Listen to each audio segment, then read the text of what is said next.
Yo, what's going on, everyone? I am Timothy Walker, Senior Music Technology major at VI Love, Jackson State University. I also serve as the head percussion section leader for the Warren Thunder Drumline, and I welcome you guys to episode 4 of Warren Thunder Wednesdays. I'm always excited to get on here and express new knowledge and sometimes just refresh knowledge that you guys may already know about music and how we can just take ourselves to the next level as percussionists.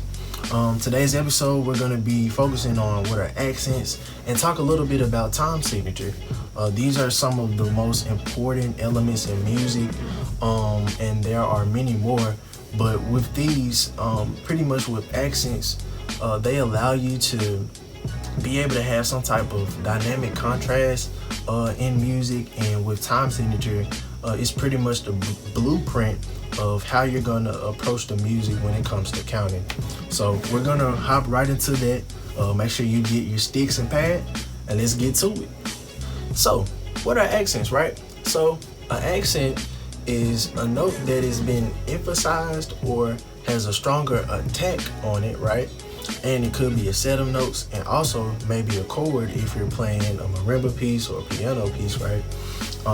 But pretty much you're putting more emphasis on that particular note in the music, and you're able to tell the difference in the dynamic contrast in a note. So just for a quick example, I'm going to show you guys a set of triplets, right?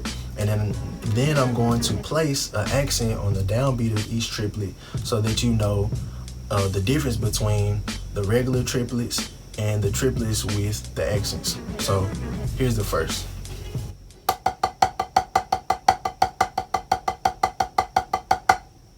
Right? Just a regular set of triplets. Now here are a set of triplets with accents.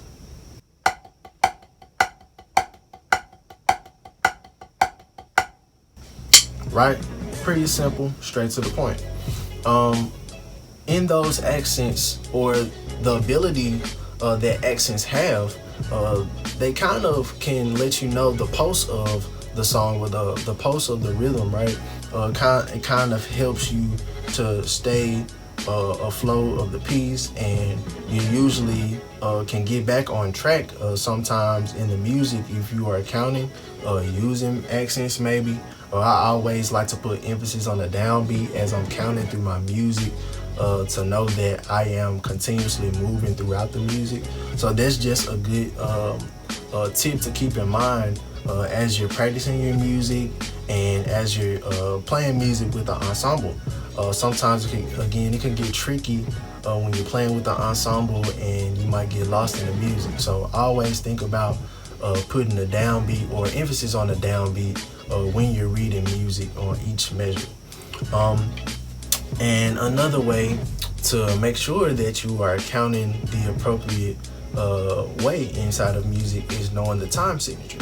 So with time signature, you see those two numbers that are sitting on top and the bottom of each other in the beginning of the music, and that is your time signature. So a common time signature that we use every day is 4/4 time.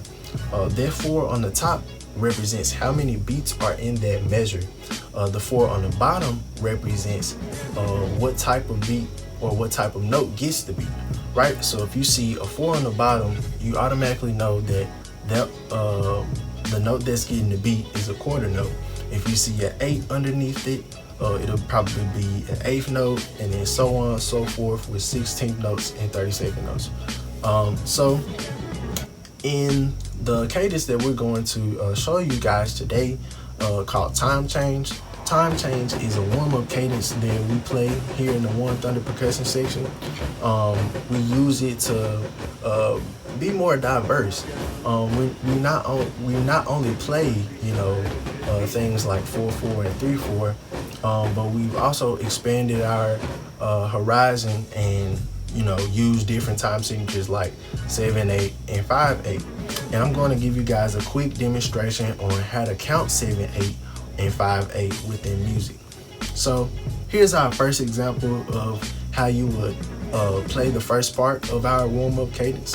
I'm going to play it for you guys just so you guys can have an idea of what it is.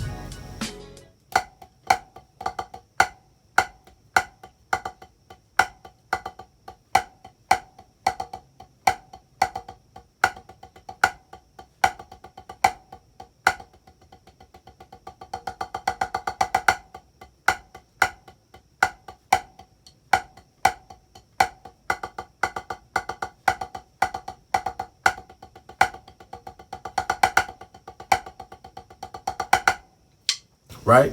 So in the beginning, we are playing 2 different time signatures. Again, the first measure is 7/8 and the second measure is 5/8. So here's how you would count in 7/8. So again, we have 7 beats in the measure and the 8th note gets the beat. So in this instance, I would count it like 1, 2, 3, 4, 5, 6, 7, right? But in the cadence, we're playing 1, 2, 3, 4, 5, 6, 7. So how you could break that up is saying 1, 2, 1, 2, 1, 2, 3, right? And it's still the same thing. It's not too much different, right? But now we're breaking up the 7/8 so that we can count the measure just a little bit easier. And the same thing with the next measure, which is in 5/8.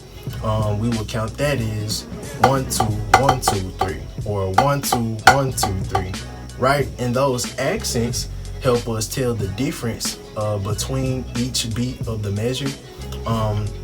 And that's pretty much it.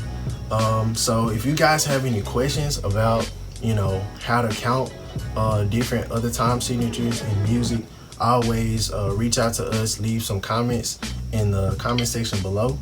And also make sure that you are continuing to subscribe to our YouTube channel and following us on our Facebook page and on Instagram at SonicBoom_OTS. And that's just a little bit about accents and time signatures, guys. So if you have any questions, reach out to us.